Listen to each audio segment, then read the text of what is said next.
Hi, I'm Dr. Gitanjali Parekh, and in today's topic, we are going to talk about anger management. Around 60% of the time, students come to me and they say, "Ma'am, please do help us out in controlling our anger. We are not able to control our anger."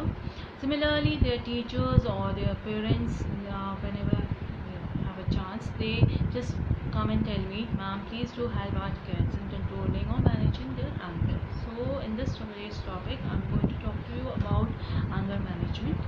What is anger as? Anger as an emotion, how it affects us, our body, and in the last part, we are going to talk about anger management. So, what is anger? Anger, as such, is a kind of emotion which we have all experienced at one time or the other, and we keep on experiencing it. And it comes in a very different forms, from a mild to a severe kind, in a form of a fleeting rage or like hard and fine. So, and it is typically triggered when we feel that we are being belittled, we feel we are emotionally injured, we are being ignored, or when we feel that certain problems creep up in our paths of achieving our personal goals. So, next question that arises is anger normal? Definitely, anger, like any other feelings or emotion, is normal, but and it's used as a defense mechanism, but only in normal ranges. That is when it does not becomes violent, or it doesn't takes a destructive form, then definitely it is normal. But when it starts having its effects on our personal lives, in our workplace, in our jobs, or we feel that we are at a mercy of certain very unpredictable kind of a behavior, then definitely it is abnormal. Just like any other emotions, anger is also accompanied by physiological and biological changes. Once the anger is triggered, hypothalamus in the brain stimulates the pituitary gland to secrete stress hormones. Uh, Mostly that is adrenaline and cortisols, right?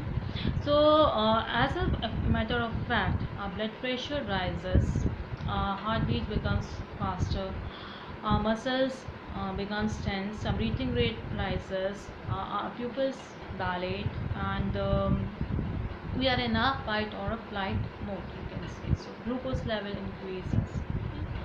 So, it just prepares us in a more of fighting mode.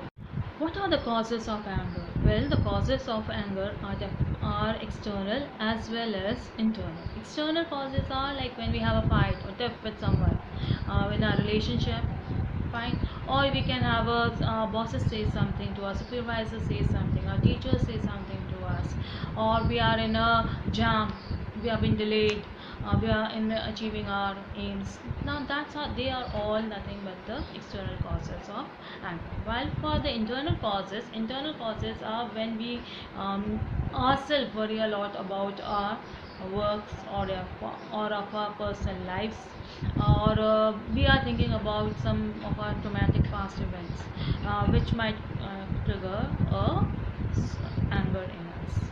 Basically, there are three main approaches to anger. First is expressing, second is suppressing, and the third is calming. Expressing is the most commonly used method, wherein whenever we feel angry, we express our anger either in the assertive form or in an aggressive form. If the anger is expressed in the assertive form, that's the best way.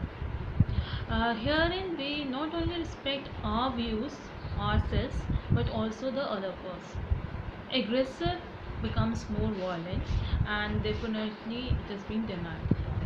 Second form of anger, that is uh, suppressing.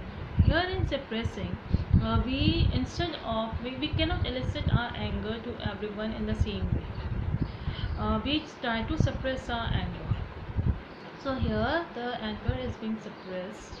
Now, if that anger, the energy in that anger is diverted in some creative form, then it's okay, it's good, it's very good. However, if it is not allowed its outlet, it starts hurting ourselves, and the person might have depression, high blood pressure, and other health problems. Calming is the most best way, wherein we do not feel the anger. We are not triggered as such, we can say. So the anger, we do not feel angry at all, means to say neither it creates any physiological changes nor it hurts us as such. We just calm down, we remain calm. There is no physiological arousal. You must have observed that some people get angry very easily as compared to others. They are triggered very fast. The reason why they are so is because of two main reasons. The researchers have shown that either it could be genetically or secondly because of the socio-cultural effects.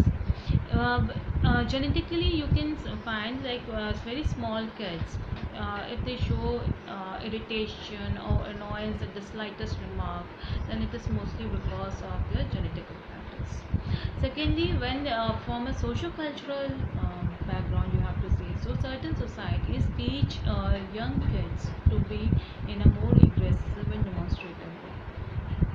Secondly, some families, they are more destructive and disorganized, so they also teach indirectly the child to be more aggressive and being more demonstrative.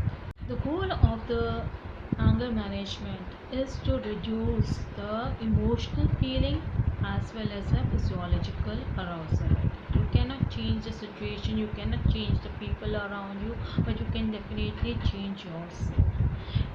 Make less of that physiological arousal, and that is through anger management.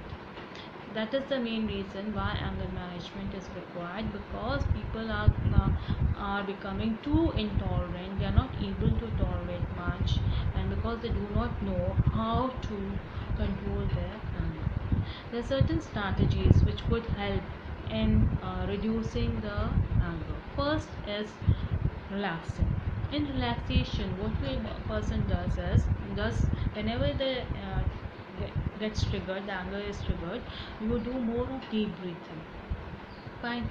Secondly, you can use mental imagery which are more relaxing, more calming. You can do that. Secondly, what comes into is cognitive restructuring. Cognitive restructuring is that instead of using more negative sentences or most negative approaches, use more of positive ones. Okay, it's fine. That person behaved to me like that, but I should not react because it's going to affect me. Keep reminding yourself about that. Thirdly is making your communication better. Communication better here is that when we are in an angered form, we become over dramatic. We do not have any control over ourselves. We become irrational, and the logic is the main effect which brings down our anger. So instead of being irrational at that time, focus yourself on your communication skills. That is, see what you are speaking, fine, and listen to what the other person is. Respect that individual person. We don't give other person a chance to be heard of.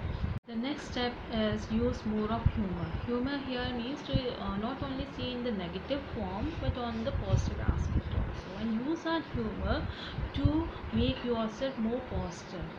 However, there are two disadvantages in using this humor. First thing is that the person may get out of the trap, and secondly, it might irritate the person, and it might create more of anger. So whenever you're using humor, use it with more of practical, right? Then the next thing is change your situation. Change your situation is, if you see that if you go to your boardrooms unprepared, definitely you will get spoiled supervisor. So it's better to rehearse back and get prepared and then go. And similarly, if you know that if I go and meet that person who is in a bad mood at this place, and if you go and meet that person, then definitely you will get out of this place. So in the end, I would just like to say that we cannot change all the beings, we cannot change our situation, that life would be coming and going like that, but we can definitely change our feelings. Once a priest saint was asked like what is an anger? And he remarked it very beautifully. He said anger is the punishment we give to ourselves for others mistakes. So I don't think so we'd like to give punishment for ourselves or others mistake. So we definitely need to control it and be much better and relaxed for us.